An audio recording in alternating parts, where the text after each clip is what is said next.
Hello and welcome to Catholic News Roundup. I'm Christine Niles. Here are this week's top stories. The Vice President is blasting European censorship. At the Munich Security Conference on Friday, J.D. Vance called out numerous countries for cracking down on free speech and religion. I look to Brussels, where EU commissars warn citizens that they intend to shut down social media during times of civil unrest the moment they spot what they've judged to be, quote, hateful content. Or to this very country, where police have carried out raids against citizens suspected of posting anti-feminist comments online as part of, quote, combating misogyny on the internet, a day of action. I look to Sweden, where 2 weeks ago the government convicted a Christian activist for participating in Koran burnings that resulted in his friend's murder. A little over 2 years ago, the British government charged Adam Smith Connor, a 51-year-old physiotherapist and an Army veteran, with the heinous crime of standing 50 meters from an abortion clinic and silently praying for 3 minutes. Not obstructing anyone, not interacting with anyone, just silently praying on his own. And after British law enforcement spotted him and demanded to know what he was praying for, Adam replied simply, it was on behalf of the unborn son he and his former girlfriend had aborted years before. Now, the officers were not moved. Adam was found guilty of breaking the government's new buffer zones law, which criminalizes silent prayer and other actions that could influence a person's decision within 200 meters of an abortion facility. In Britain and across Europe, free speech, I fear, is in retreat. German Defense Minister Boris Pistorius hit back. He compares the condition of Europe with the condition that prevails in some authoritarian regimes. Ladies and gentlemen, this is not acceptable. But another member of parliament, Luxembourg's Fernand Kartheiser, is echoing Vance's concerns. We are very concerned also here in Europe, many people, among those I certainly also, is that the European Commission is trying to impose censorship, not only here in Europe, but also trying to exert censorship on American companies, American intellectuals, American journalists, American institutions. And this is, in my view, absolutely unacceptable. The Scottish Green Party also criticized Vance, tweeting, he falsely claimed that people in Scotland were told that private prayer in their own homes would be against the law. But the Scottish government confirms on its website, quote, however, if someone does something in a private place, such as a private residence, within the boundary of a safe access zone that can be seen or heard in the public places that are part of the zone, an offense could be committed. In other words, pro-lifers praying in their homes within view of those in an abortion buffer zone could be penalized under Scotland's law. And in related news, Trump is dismantling the censorship industrial complex, starting with CISA. 12 staff have been fired from the Cybersecurity and Infrastructure Security Agency, charged with policing so-called misinformation, disinformation, and malinformation. Much of it was just a front for censorship, pressuring social media platforms to silence critics of Biden, the COVID pandemic, the Hunter Biden laptop, and more. Investigative journalist Michael Schellenberger exposed it in 2023. In 2020, the Department of Homeland Security, CISA, violated the First Amendment and interfered in the election, while in 2021, CISA and the White House violated the First Amendment and undermined America's response to the COVID pandemic by demanding that Facebook and Twitter censor content that Facebook itself said was, quote unquote, often true, including about vaccine side effects. All of this is profoundly un-American. One's commitment to free speech means nothing if it does not extend to your political enemies. Turning to the military, the U.S. Army is officially banning transgenders. It made the announcement Friday, saying it would no longer allow transgender individuals to join the military and will stop performing or facilitating procedures associated with gender transition for service members. This comes after Trump vowed on day one to end all woke DEI policies in the federal government and recognize only the male and female sex. In light of that, a transgender congressman is now being introduced as a male. Sarah McBride, Congress's first transgender member, was recently introduced as a he on the House floor. The chair recognizes the gentleman from Delaware, Mr. McBride, for 5 minutes. Thank you, Madam Speaker. In other federal news, another dizzying week for DOGE as it slashed through waste and graft. Last week saw Elon Musk's Department of Government Efficiency beginning its audit of the Internal Revenue Service, which is set to lay off thousands of workers.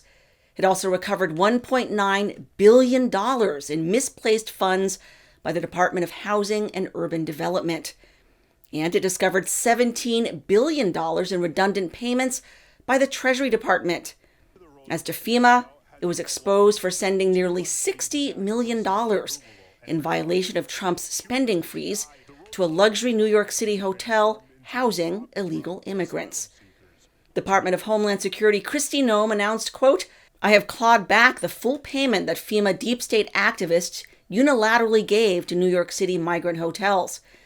FEMA was funding the Roosevelt Hotel that serves as a Tren de Aragua base of operations and was used to house Laken Riley's killer.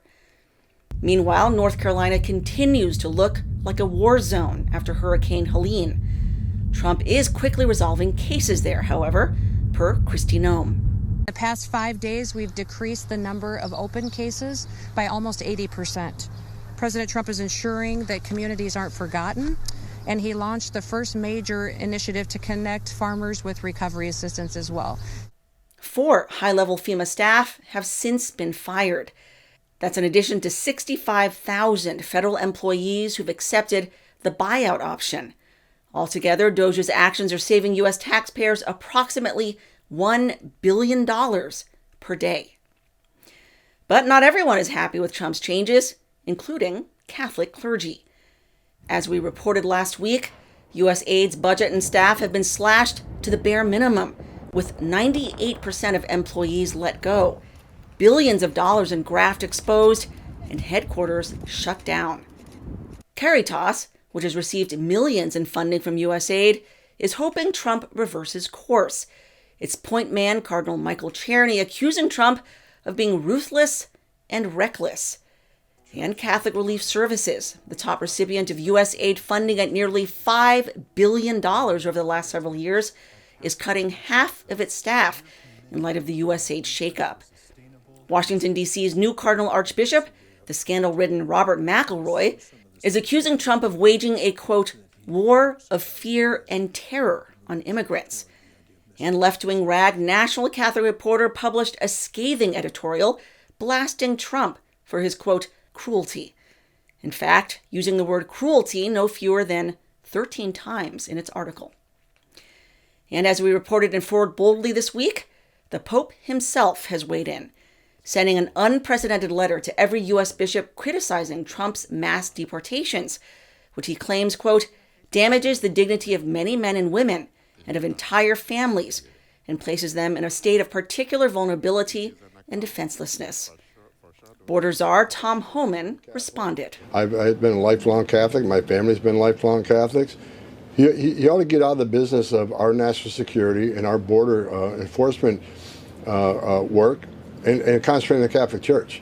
You got a lot of problems right there in the Catholic Church. You got enough to do. You got enough to fix in your own home.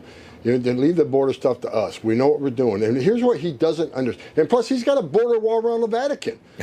That's okay. But we can have a border. We can have a wall around the United States. And look, bottom line is, here's what he needs to understand. President Trump has illegal immigration, border crossings down 90%. 90%, which means 90% less people are coming.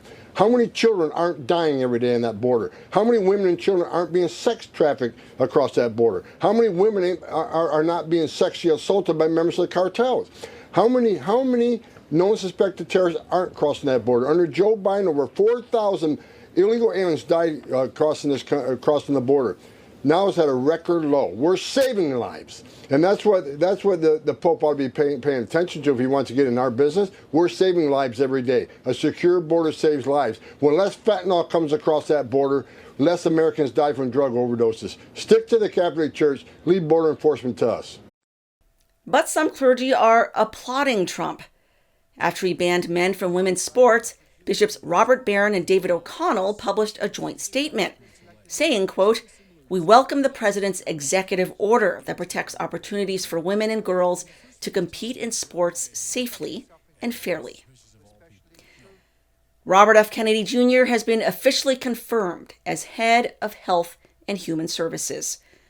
Following a Senate vote of 52 to 48, the former Democrat and Catholic was sworn in Friday. For 20 years, I've gotten up every morning on my knees and prayed that God would put me in a position where I can end the childhood chronic disease epidemic in this country.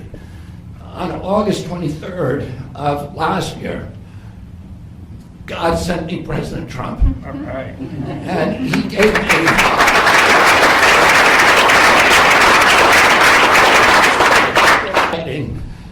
and we did a handshake, and everything that he told me he was going to do, he has done.